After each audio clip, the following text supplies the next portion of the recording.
ঘড়ির কাঁটায় ৩ মার্চ রাত ১:৩০। সৌদি আরবের রাজধানী রিয়াদে অবস্থিত মার্কিন দূতাবাসে চালানো হয় ভয়াবহ ড্রোন হামলা।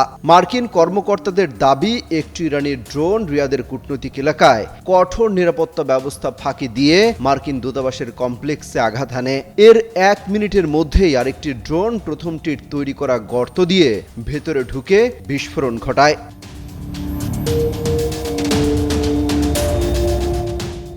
রাতের এই হামলায় দূতাবাসের একটি সুরক্ষিত অংশ ভেদ করা হয়, যেখানে দিনের বেলায় কয়েকশো কর্মী কাজ করেন। এতে ভবনের অন্তত ৩টি তলা ব্যাপকভাবে ক্ষতিগ্রস্ত হয়। হামলার শিকার হওয়া অংশগুলোর মধ্যে ছিল মার্কিন গোয়েন্দা সংস্থা সিআইএর একটি স্টেশনও।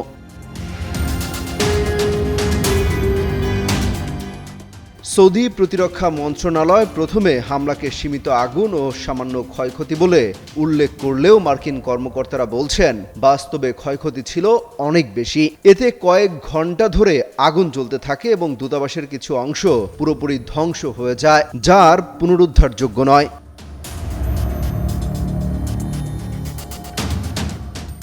ওই রাতেই আরও একটি ড্রোন প্রতিরোধ করা হয়।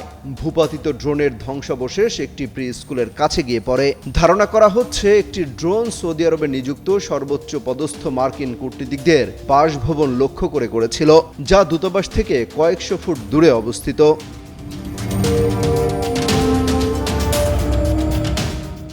মার্কিন কর্মকর্তাদের দাবি, ওই ড্রোন হামলার পরপর যে দাবি করা হয়েছিল তার থেকে তুলনামূলক বহুগুণ বেশি ক্ষয়ক্ষতি হয়েছে।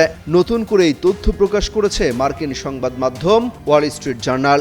কর্মকর্তাদের মতে, এটি যদি দিনের বেলায় ঘটত তাহলে অনেক বড় ধরনের প্রাণহানির ঘটনা ঘটতে পারত। হামলার মাধ্যমে ইরান একটি স্পষ্ট বার্তা দিতে চেয়েছে, যেখানে মার্কিনীদের নিরাপদ মনে করা হয় সেখানেও তারা আঘাত হানতে সক্ষম।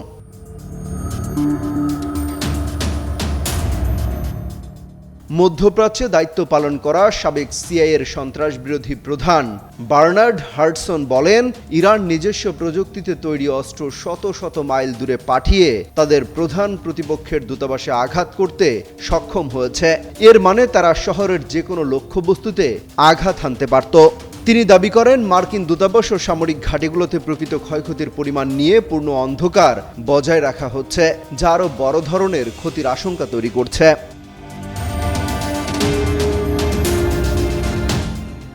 এই হামলার কয়েক সপ্তাহ পর মার্চের শেষ দিকে ইরান আবারও হামলা চালায় সৌদি আরবের প্রিন্স সুলতান বিমান ঘাঁটিতে।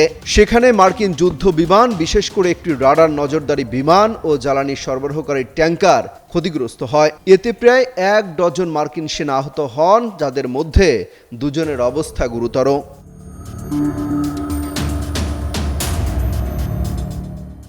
বর্তমান সংঘাতে যুক্তরাষ্ট্র ইসরায়েলের পক্ষ থেকে ২০,০০০-এর বেশি বিমান হামলা চালানো হয়েছে, যাতে ইরানের শীর্ষ সামরিক নেতৃত্ব অবকাঠামোর বড় অংশ ধ্বংস হয়েছে।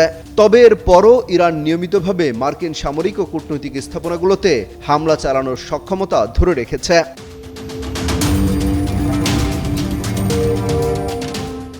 যুদ্ধ শুরুর পর থেকে ইরান ও তাদের আঞ্চলিক মিত্ররা যুক্তরাষ্ট্রের ঘাঁটি ও দূতাবাসগুলোতে সবচেয়ে ব্যাপক ও ঘন ঘন হামলা চালিয়েছে। Baghdad, Dubai, Kuwait City, Riyadh ও ইরাকের এরবিলে অবস্থিত মার্কিন স্থাপনাগুলোতে লক্ষ্য করে ক্ষেপণাস্ত্র, ড্রোন হামলা চালানো হয়। অমিত হাসান রবিন, যুগান্তর নিউজ।